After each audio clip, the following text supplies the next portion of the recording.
stumble on his words. It was weird because when I heard you yell, "Woody, get over here!" I thought you were talking to me. Oh. I think you would have guarded better than my Woody did. Maybe not. I don't know. Okay. I think that what we witnessed today is the rebirth of this rivalry, and I think, I've never seen a team. I think what happened when we won there, and won fairly easily there, although they did make a run late, that they decided that we must have out-toughed them and out-physicaled them, which a lot of the media said we did. We blocked a bunch of shots. We killed them on the boards. And Mark was not – they had a week to prepare, and they came out as physical as I've ever seen a team come out. They weren't going to back down. From the first possession, they got in our face. It got physical. They didn't care about fouls. They were going to knock us on our butt and knock us on our butt, and it worked. It worked. And even though I've never seen a team shoot 52 free throws before, but I think most of them were probably right. And I give them a ton of credit. They've decided this is a rivalry, and they're gonna change the. I think we're now 21-4 against them since we joined the league, and I think that they're going to change that, or they're going to try. And I'll talk about Isaiah Jones's play later after these two are gone. But I mean, it took us a miracle to win this game, and so you got to give Detroit and Mark a ton of credit for how they played, and how free they played, and how physical and tough they were. Coach, in the big picture. Let's get them out of here, and then I'll answer anything you want, Woody. DQ, I'll start with you. When you hit the three to send the game to overtime, did you feel maybe a deflation from those guys on the other side? That's what I was hoping. I was hoping to kind of took the win out of those guys. Obviously, I wasn't playing well, and Coach kept believing in me, and I just stepped up and had to knock it down. Nassim, that's back-to-back games with back-to-back new career highs. You're gonna have to do some work on Friday to do it again. What's working for you? Well, my teammates keep on trusting me, so it makes it a lot easier for me to just go in there and play my game. And I get in the gym a lot. I'm working, so when I know they trust me, my coaches trust me, I know that I can just go out there and play the way I'm supposed to play. And from there, it's just about making a couple shots. And tonight, it was just making free throws. Nassim, Coach harps on two-footed finishes and two-footed stops all the time in practice, and it seemed like every one of your free throws was on a two-footed stop. Is that something that you kind of like pride yourself on?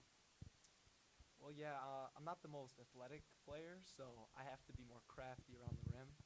So I always work on getting on to 2 feet and crafty. You don't think that was crafty? A little up fake and stuff. DQ thinks that means macaroni and cheese. Well, yeah, I had to stop on 2 and that's just how I play.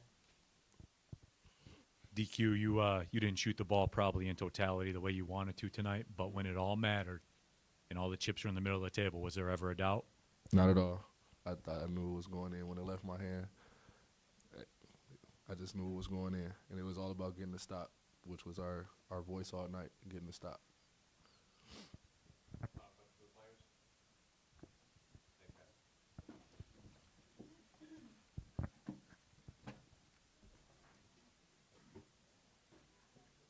Crafty.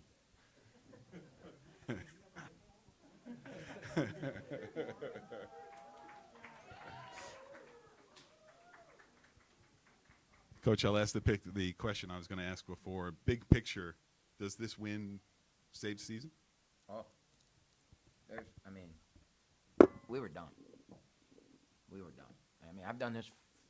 It's my 47th year of doing this, so I think I know what done is. And we were done. And Isaiah Jones, and you can bring these two guys up here, but Isaiah Jones ran through a pass. If you go back to the Kentucky win, and you go look at the signature of that win, despite how great we played and everything that Jack Golke did and how we were up 8 with 5 minutes, all those things, it came down to Trey Townsend running through a passing lane, for a steal up 1 with less than a minute to go, and then making the play instead of backing it out, attacking the basket. Q got fouled. We went up 3, and then DQ made the dagger shot from the corner up 1 with 17 seconds to go, right? Or something like that. Isaiah Jones ran through a passing lane and had the intelligence to understand 2 does us no good, right? And you could see in his eyes he was going to go dunk it, and then the guy on his shoulder, the basketball gods on his shoulder, stopped him and said, we need a 3. And he stopped the ball, and he took it right to DQ. And DQ, guy jumped in the air, and I will tell you what, in that play against Kentucky, Rocket had a crappy shot and gave it up and gave it to DQ, and he made it. Well, DQ had a crappy shot, and he gave it to Isaiah. And even better, Isaiah didn't shoot it. He wanted DQ to shoot it, and he gave it right back to DQ. And it was, as he said, it was in when it left his hand. I was right in. And that's a season saver. That intelligent play, the smart take from the strong, we preach that all the time. That was a season saver. And then we played, we really guarded in overtime. And our identity is going away defensively, and we're not going to win a championship. We're not going to win the tournament if we don't get that back. And in overtime, we really guarded good. Coach, the end of regulation, you guys had a 5-point lead, I think, with about 2 minutes left, and then let it go. And then that same situation came up in overtime again, and you guys extended the lead. How does that make you feel to see like a change like that and to end up closing the game? Well, I think that when there's a team that's a bit of an underdog on the road, you're never safe. Goofy things are going to happen, and players are going to make plays that all year they don't make, and then that's how upsets happen. That's how a rivalry game legends are born, right?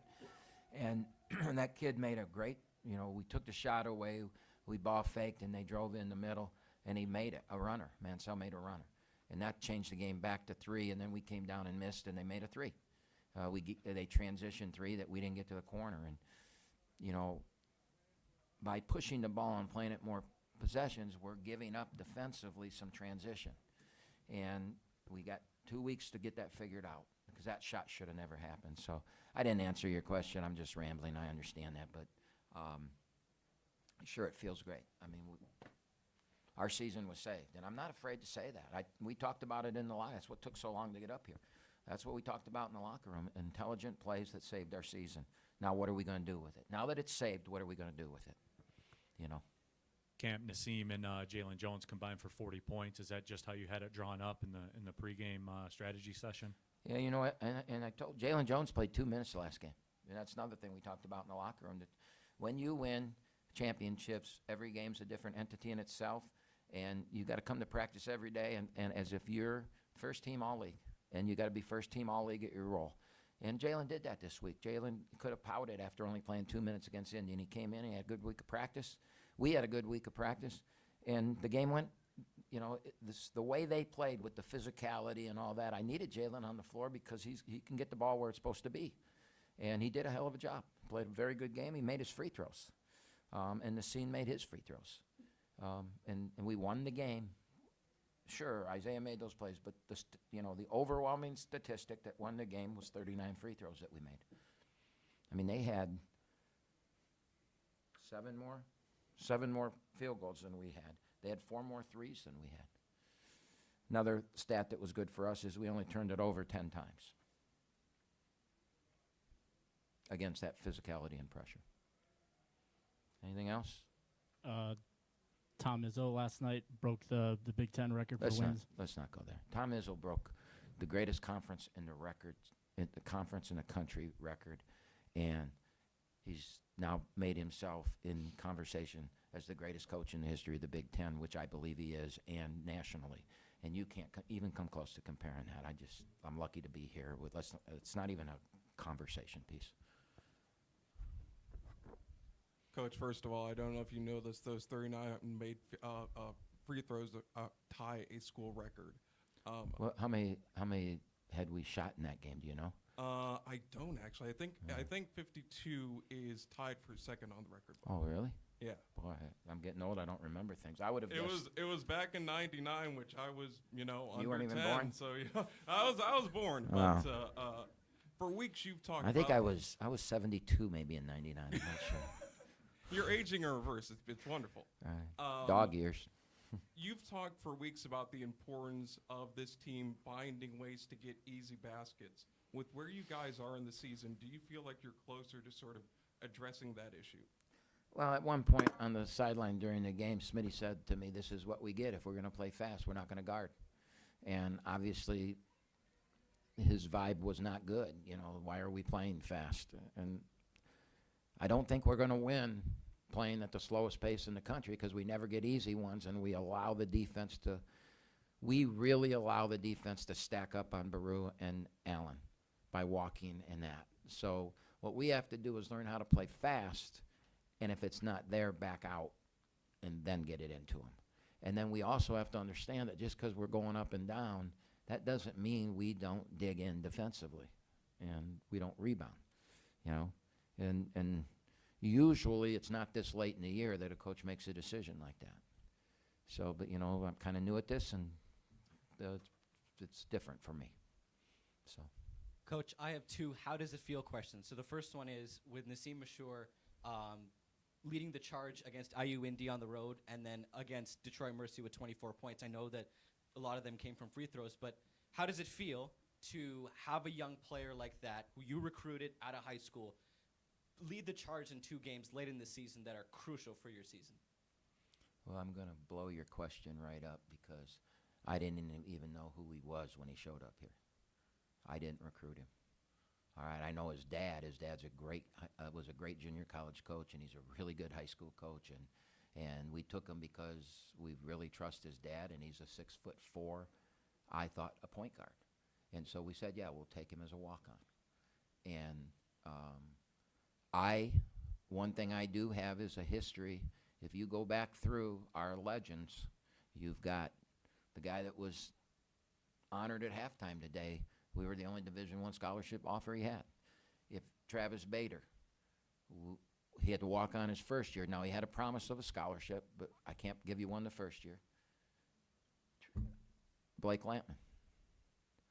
First practice of Blake Lampman, I couldn't remember his name. Bader called me about him and said, this kid's the next me. I called Bader after the first practice. I said, I couldn't remember his name. I'm probably going to lose him because of that.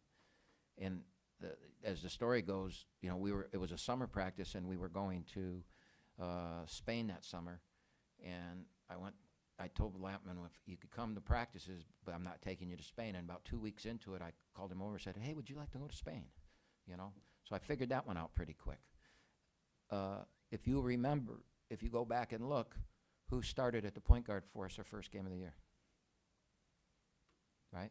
So I knew after 6-8 weeks of practice, I knew we had something special here. It's just a matter of him figuring it out, him figuring me out, and me figuring out where I'm going to play him. Because I wanted him to be my point guard, and he's not. He is the classic combo guard that can do some point at some times. But what we learned as the year went on is we got to get him shots. And the 1-3 he did make tonight was a huge. We were down 6, and we ran a play for him, and he buried it. And so I think he's not going to put him in the same breath yet as Lampman and Bader and Townsend. Trey Townsend's another one, guys. Player of the year in the conference last year. We were the only Division I scholarship offer he had, and it was in his second year, just like Lampman or Bader. So we have a history of that. And with the new rules coming in and the way the rules are going to be, every team's going to have to do it that way because high school kids aren't going to get recruited very much.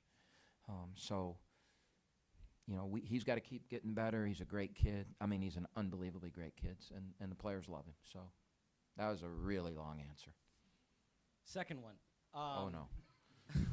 No, go ahead. I'm kidding. Green Bay and Milwaukee have a back-and-forth rivalry. Wright State, Northern Kentucky have a back-and-forth rivalry. Those are 2 really heated rivalries. And you put out the statistic. You guys have won 21 of the last 25 games against Detroit Mercy. And I know you want to continue that, but how does it feel to finally have a game that you can circle on the calendar and say, guys, this one's special. This is Detroit Mercy, and we got to give everything we can because they're going to like they did tonight, they're going to give everything that they got. Well, you need to go, I don't know what year you were born, but 10 years ago, 12 years ago, this rivalry started when we got in the league. And if you go look at the first 6 or 7 games of this rivalry, I still remember saying something on the radio that I regretted but didn't regret. I'm glad I said it because it really made them mad. But something a coach probably shouldn't be saying. And I can't remember exactly what it was, but something like, if they ever come close to us, then maybe we'll. It was stupid, but it was to enhance the rivalry, right? But go look at the attendance figures. The first 3-4 games at Detroit, there were 6,000-7,000 people in the stadium there, and probably 3,000 of them were Oakland fans. We used to take 5 bus loads of students. Every year we knew we were going to put 5 bus loads of students to that game, and when at the end of it, before it went bad, is we took over Callahan Hall one year. I mean, it was like the arena. And then if you look at 3 of their 4 wins in this are here, and they almost broke our season one year here. And the place was, this is one of the smallest crowds we've had for a Detroit game if you look at it.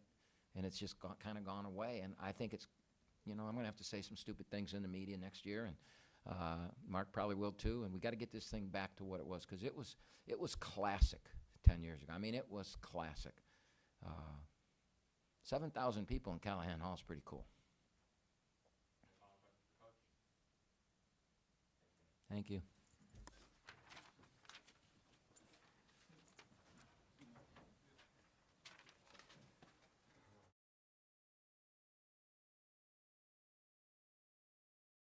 Oakland's not the 90s Denver Nuggets either here so far, but Maru will get his own rebound and move by DQ Cole to the rim. His shot was blocked.